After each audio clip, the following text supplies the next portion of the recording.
Y ahora nos vamos a meter en el tema, bueno, proyecto Neptuno, sequía, cianobacterias, Uno de un los montón temas de de temas. transición. Sí, totalmente. De las grandes polémicas que hay a nivel político, pero hoy con un punto de vista académico. Me parece súper importante porque la realidad es que estábamos hablando un poco fuera de la tanda, que a veces genera un poco de indignación que temas tan importantes se politicen y al mismo tiempo se polaricen, ¿no? Que si estás a favor de Neptuno, sos de tal lugar o de tal partido político, y si no estás a favor de Neptuno, estás en contra del gobierno, bla, bla, bla. Parece hasta hinchada lo que estás contando. Sí, exactamente. Y la realidad es que es mucho más complejo que eso, y por suerte tenemos el punto de vista técnico para poder intercambiar un poco. Estamos hablando de Luis Auriot, que es investigador de la Facultad de Ciencias y doctor en Ciencias Biológicas, justamente para hablar de estos temas.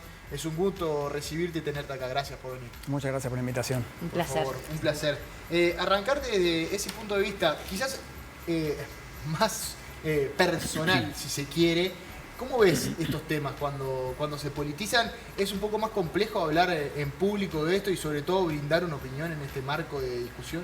Sí, es complejo porque queda teñido de un lado o del otro, y creo que limita mucho el análisis profundo de algo, como vos bien decías, algo tan importante como el agua potable, o solucionar los problemas de agua potable para las siguientes generaciones, o para esta y para las que vienen, ¿no? Una cuestión de, hablemos de 40, 50 años en adelante.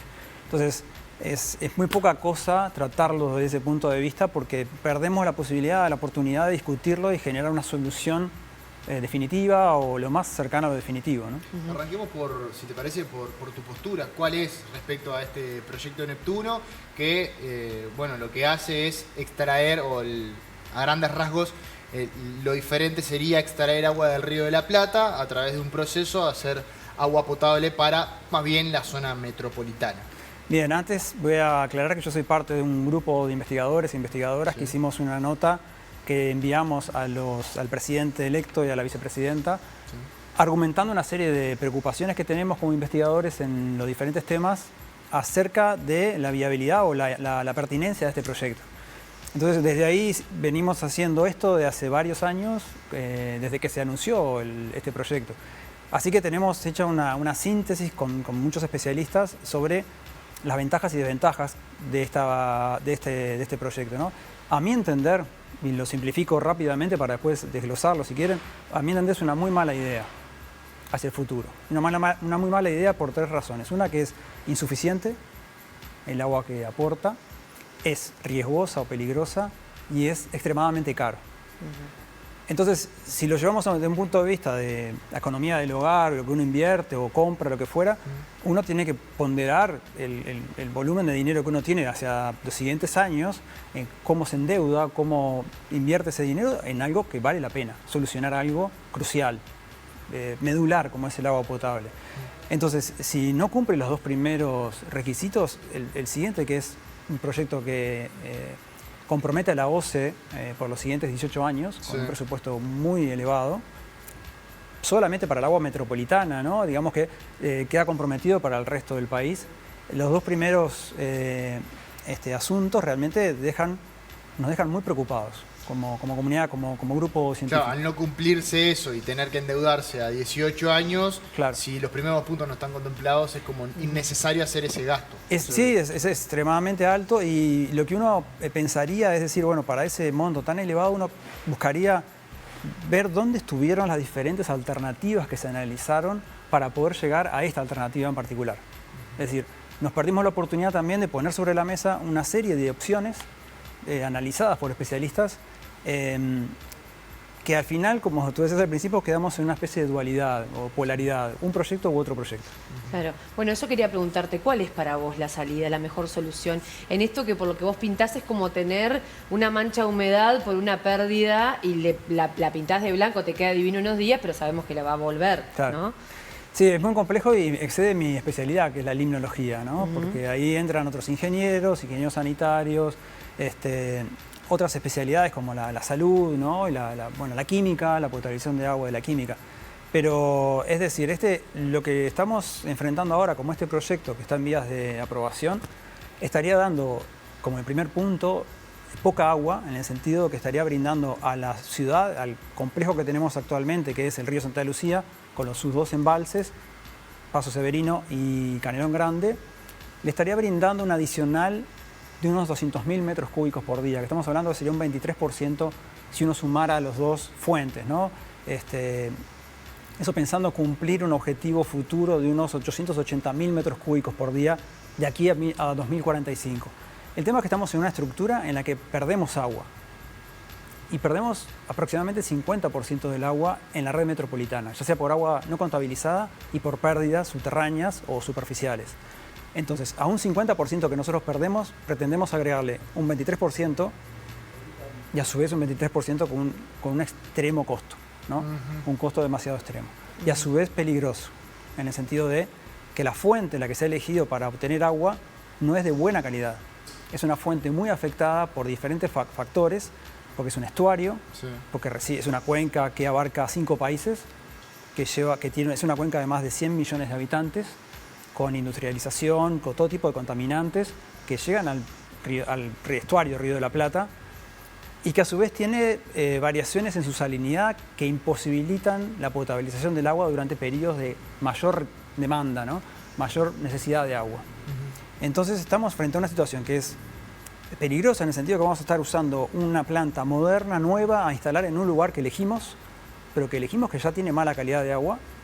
Es decir, uno pensaría, bueno, vamos a una planta nueva, vamos a buscar un lugar lindo, ¿no?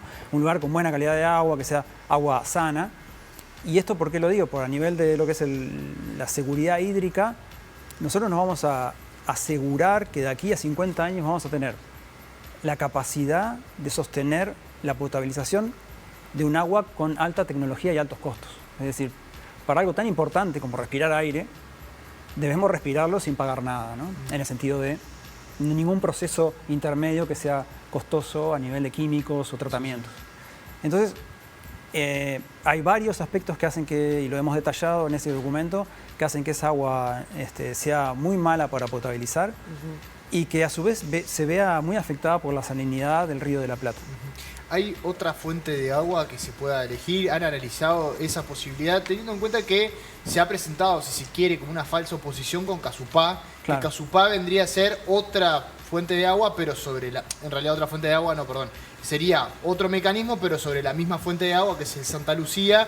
Y en definitiva, lo que decía el presidente de la República el otro día es, bueno, perfecto, si la hacemos en Casupá, bárbaro, pero si el Santa Lucía se queda sin agua, se va a quedar en Paso Severino, en Canelón Grande y también en Casupá. Y en Arasatí. Y en Arasatí. En Arasatí porque va a entrar agua salada y también va a bloquear el sistema de tratamiento, que ahora se plantea no hacer una reserva, el polder que se planteaba hacer, sino abaratar costos y tomar agua directamente. O sea, eso también pasaría si el Santa Lucía se ve afectado. En general son 2 componentes que, por más que sean cuencas distintas, van muy relacionados al déficit hídrico, a la sequía, que hace que haya menor descarga del río Uruguay y por lo tanto mayor ingreso del océano Atlántico sobre el Río de la Plata. Y por los vientos, los patrones de vientos que se generan, y más considerando las forzantes climáticas que hay de aquí a futuro, ¿no? Que van a aumentar esos vientos del sector este. Entonces, es decir, es como una falsa oposición pensar que el Santa Lucía se va a quedar sin agua y vamos a tener agua de un lado. Es decir, se pueden dar las 2 cosas al mismo tiempo. Es decir, durante la crisis hídrica que nosotros tuvimos, hubo periodos de alta salinidad en Arasatí que superaron los 100 días. Es decir, no podíamos haber tomado ni agua de Arasatí ni agua de Santa Lucía. Entonces estamos frente a un problema muy grave que no le hemos encontrado solución a futuro. Por lo tanto, requiere de más de mi opinión como investigador, es decir, yo tengo la solución y digo lo que hay que hacer.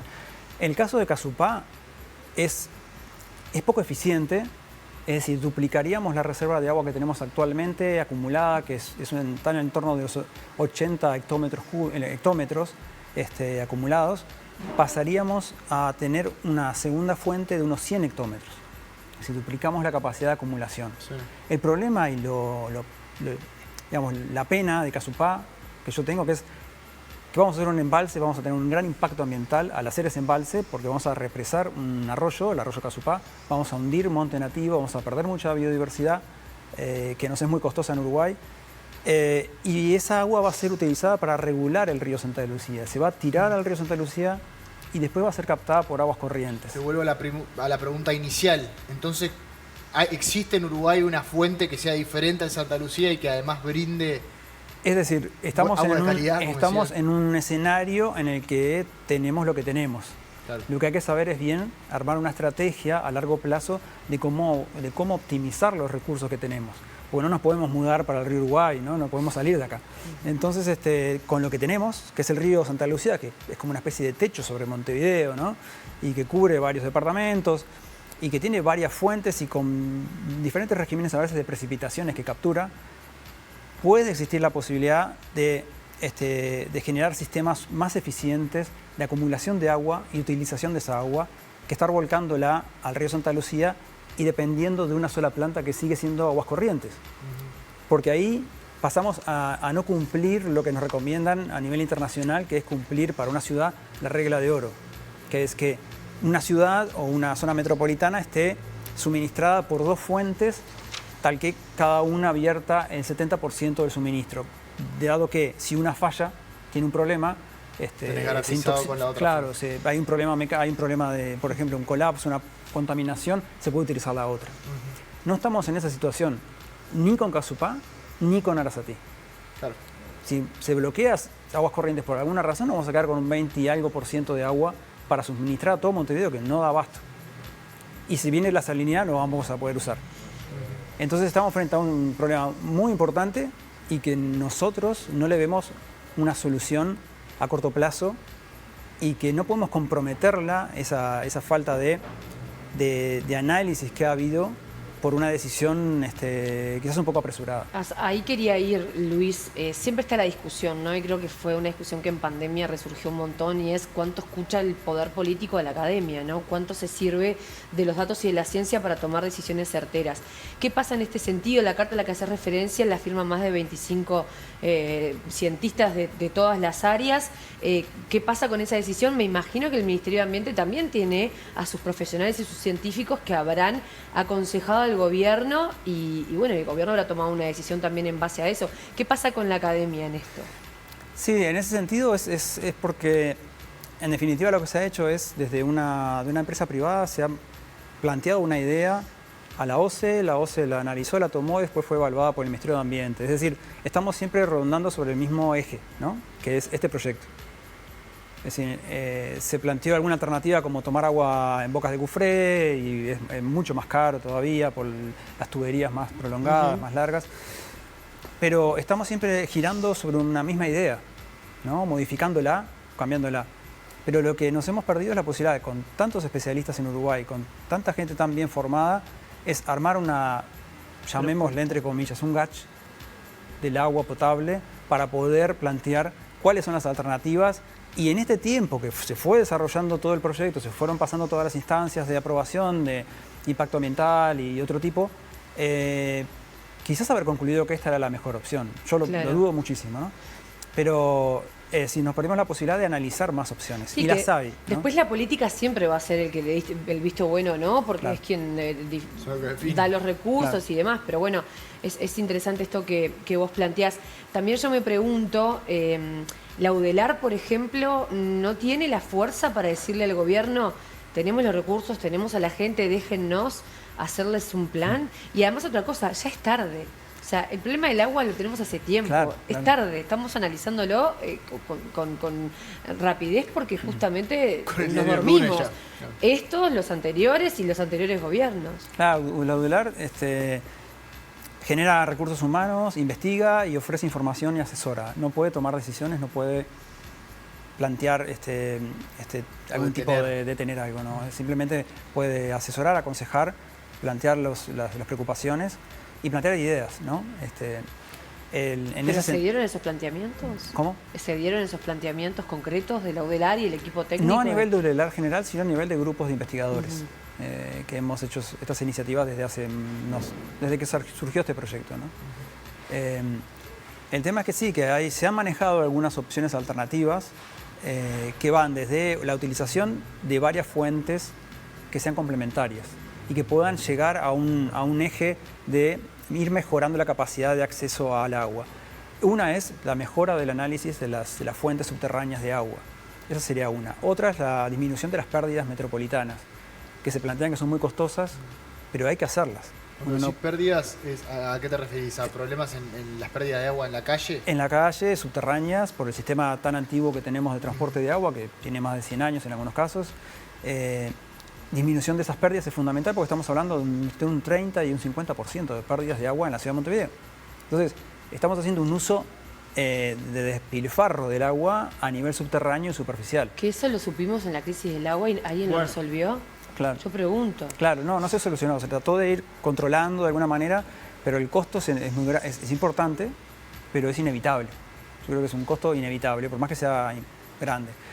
Y la otra es utilizar fuentes como estos embalses que puedan ser utilizados de manera más eficiente. Es decir, que puedan tener su propia planta de tratamiento en un embalse que se construya, que es un gran impacto, como lo dije anteriormente, en zonas de buena calidad de agua, que podría ser Casupá, que la zona de Casupá tenemos información y la hemos publicado, de que es una zona ambientalmente buena dentro de la cuenca de Santa Lucía, y se prevé que ese embalse de Casupá tendría buena calidad de agua, pero ¿por qué tenerlo mal utilizarlo, volcando esa agua hacia el río Santa Lucía, tanta agua, ¿no? Porque es más del doble de lo que ya tenemos acumulado, volcar esa agua solo para regular el río, que se va a ir por infiltraciones del propio río, se va a ir hacia abajo de Aguas Corrientes, porque Aguas Corrientes es una pequeña presa donde el agua pasa por arriba, ¿no? Claro.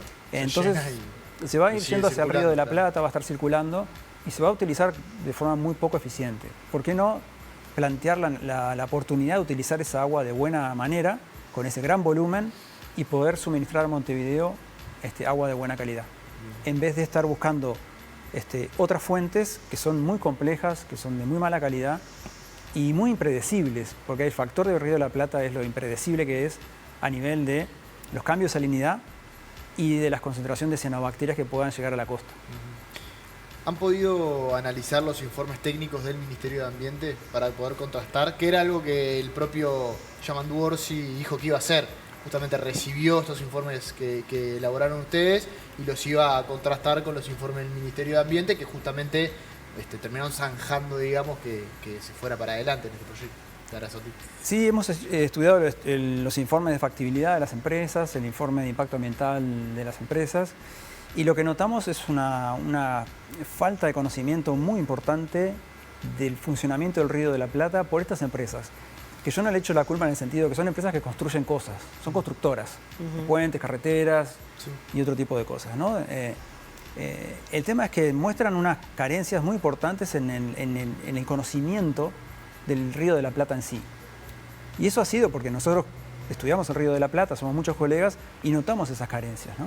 Hay análisis o estudios que han hecho sobre el Río de la Plata para poder evaluar qué tipo de agua tienen que no pasan un curso nuestro de facultad.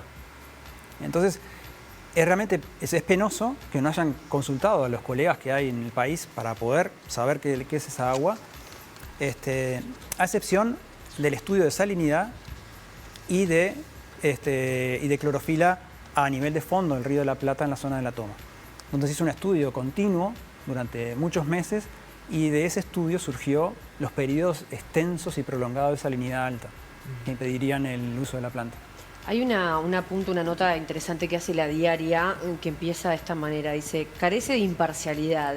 Esta fue la frase que utilizó el Ministerio de Ambiente como argumento ante el Tribunal de lo Contencioso Administrativo para impedir que dos científicos brinden su testimonio sobre el proyecto Neptuno Arasatí. La afirmación de la cartera se da en el marco del tratamiento de un recurso administrativo que tiene como objetivo la revocación de la licitación que fue otorgada al consorcio de empresas privadas Aguas de Montevideo. ¿Existe la imparcialidad en la ciencia? Porque cuando tenemos dudas sobre una decisión u otra, vayamos a los números, vayamos a la ciencia. Pero últimamente parece que hay unos que tienen un número, otros que tienen otro. ¿Es posible que la ciencia sea imparcial? No, la ciencia trata de ser objetiva. Parcial o no parcial depende, es un término muy subjetivo. Lo que es objetivo es que la ciencia busca la objetividad. Y la objetividad se basa en el conocimiento, en la generación de conocimiento. Y es en eso en lo que nosotros nos basamos para ser imparciales como nos han catalogado, ¿no? desde los abogados de las empresas. Somos imparciales porque tenemos una postura, porque así como la tiene un médico para cuidar la salud, que dice, bueno, para cuidarse de, por ejemplo, cuando tuvimos el problema de COVID, hay que hacer esto, y evitar esto, lo otro, le dirían, pero usted es imparcial sobre lo que está proponiendo, ¿no? Claro, pero ellos hacen referencia claramente, me parece que hay una imparcialidad por una especie de tinte o político o algún interés. No, imparcialidad obviamente uno tiene cuando sabe que entiende que hay una decisión que es incorrecta. Ya ven que nosotros no estamos apoyando Casupá ni apoyando a Arasatí, Neptuno. Es decir, nosotros no estamos pasando, la solución es Casupá, la solución es Casupá. Estamos planteando cuestionamientos a nivel, eso es un poco más personal, sobre la construcción de Casupá como solución tal cual está planteada. Entonces de ahí se desprende de que, bueno, hay pros y contras de cada uno de los proyectos, hay más contras de uno que del otro, y de eso se trata la objetividad, tratar de brindar conocimiento o manejar escenarios lo más consistentes posibles para tomar decisiones, ¿no? Creo que está claro la postura, los argumentos técnicos en base a lo que es el proyecto Neptuno, pero me parece que hay otros temas, ¿no? Están las cianobacterias, las famosas y queridas cianobacterias que nos visitan esporádicamente. Luis, mira, me voy para Rocha el sábado. No me digas que van a haber cianobacterias porque me muero. No, ahí te acuso de imparcial y de todo. Pero ¿cómo venimos en ese tema? Hubo un par de cianobacterias, sobre todo en la costa acá de Montevideo, ¿no? Sí. No sé si el oeste. Sí, tocando el tema de Arasatí, está la zona bastante complicada ahora, porque sí, claro, según las imágenes satelitales que hemos analizado, hay una gran acumulación de cianobacterias desde la zona de Boca del Cufré, Arasatí, Quillú y la Boca de Santa Lucía. Están frenadas ahí porque no hemos tenido un verano muy lluvioso, por lo tanto el océano Atlántico está haciendo un poco de fuerza sobre Montevideo.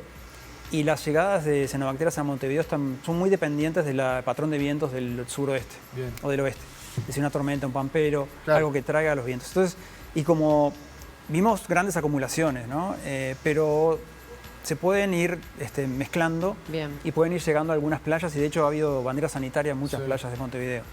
Lo que sí, hay un punto muy caliente en el territorio, que es el embalse de Palmar, en Río Negro, que está con una floración desde diciembre extremadamente alta, es una floración masiva, que es muy similar a la que pasó en 2019, que las cianobacterias llegaron a Rocha en 2019 e impactaron las playas de Rocha y de Maldonado. La diferencia, y ahí te tranquiliza un poco el tema de las vacaciones, es que el embalse, hay poca precipitación, entonces el embalse no está desbordando por superficie. Hubo una bajada muy importante del embalse y se trasladaron esas floraciones por turbinado, pero están siendo acumuladas por el Río de la Plata. Y ahí está el tema de los problemas que tenemos en la zona de Arasatí también. Yo te quería preguntar, en particular, de esa zona de ese embalse de Río Negro, ¿qué incidencia, esa es la palabra, tienen las papeleras, digamos, las empresas, básicamente UPM? UPM2 creo que es en particular. Sí, es interesante la pregunta porque es un poco, por ahora, prematuro. Nosotros hicimos un estudio con el Ministerio de Ambiente de unos 3 años de estudios de las cianobacterias de los 3 embalses, pero fue antes que se instalara la planta, fue durante la construcción. Una vez que comenzó a funcionar, el proyecto llegó a su finalización. Era esa la fecha, no fue por ninguna decisión arbitraria, no fue por, había una fecha concreta. Claro. Ahora lo que falta es comenzar a ver, tenemos una buena línea de base de información que la estamos analizando con este convenio que hicimos.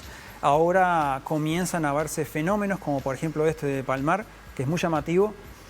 Porque además es una floración bastante importante. Es muy intensa, es una floración que esperaríamos en febrero, por ejemplo, o a fin de enero, y la estamos viendo ya en diciembre. Se anticipó y no hemos tenido una primavera muy cálida como para justificar eso, ¿no? Es decir, los embalses ya tienen una carga de nutrientes muy importante, es intermedia para otros sistemas y está muy gobernado por la temperatura, dado que los nutrientes ya están ahí, ¿no? Cuando se da una primavera muy cálida, muy prematura, y tampoco había un verano tan caluroso. Entonces es muy llamativo que se haya generado esa gran cantidad, a diferencia del embalse de Bonete, que no tiene algunas zonas que se ven impactadas con cianobacterias, pero no a nivel de Palmar, que ha sido enorme, ¿no? Sí. Y es muy preocupante para la zona, para los locales, para la zona local. Sí, claro. Esto puede tener una relación, o sea, más allá de que hay que investigarlo y justamente generar ese argumento para anexar, digamos, la presencia de UPM2 con esta floración tan importante, porque además me imagino que va a haber una serie de cuestiones de derrames hacia esos lugares que Uno, pueden Eso también supuestamente generarlo, está, ¿no? está controlado, ¿no? Uno de los informes de impacto ambiental de UPM2 y una de las externalidades que tenía UPM2, su informe de impacto ambiental, era el aumento de las floraciones de cianobacterias o de floraciones algales aguas abajo, sobre todo en periodos de bajo caudal, dado que el río Negro no tiene el mismo caudal que el río Uruguay, Claro. y los efluentes de esta planta, que es el doble que la que hay en el río Uruguay de capacidad de producción, también contamina el doble prácticamente. Entonces se podría haber un efecto muy significativo durante periodos de bajo caudal. Pero por ahora es una hipótesis. Sí. Y ahora estamos en bajo En un caudal. momento de bajo caudal. Sí. Hay un compromiso por parte de UTE de brindarle desde el embalse que está aguas arriba, que es Rincón del Bonete, agua como para diluir sus efluentes hasta un umbral. Si eso se cumple, no debería haber un efecto tan significativo, pero hay que ver si eso se ha No sé, llevado la adelante, se ha floración, cumplido. claro, sí, está bien. Porque cuando falta el agua, falta el agua. No hay vuelta. Como En le los tiremos. embalses, claro. Hay que ver Sí. ese fenómeno, por qué se debió. A uno le llama la atención, ¿no? Lo destacamos también durante la campaña, cómo estuvimos todo ese tiempo con los problemas de agua que hubo acá en Montevideo, en la zona metropolitana, era el tema de debate, pasó y nos olvidamos. Y otra cosa, la lluvia para el campo también, ¿qué va a pasar con eso? ¿Qué soluciones le damos al riego? ¿Soluciones definitivas? ¿Cómo miramos un modelo de país hacia el futuro en estos temas? Y tampoco estuvieron presentes en la campaña política como en realidad deberían haber estado. Sí, fue una lástima que los temas ambientales no hayan sido tomados o debatidos o discutidos con profundidad y sobre todo cómo como país nos enfocamos a producir de una forma más amigable con el ambiente, más sustentable y sobre todo en Santa Lucía, que es la zona donde, como hemos discutido, es lo que tenemos para obtener la parte más significativa del agua. A uno era la sensación que al político le falta olfato, porque las nuevas generaciones están mirando para ahí. El Puede primer ser. mundo también pone cada vez más requerimientos para poder adquirir tu mercadería si vos cumplís con ciertos estándares.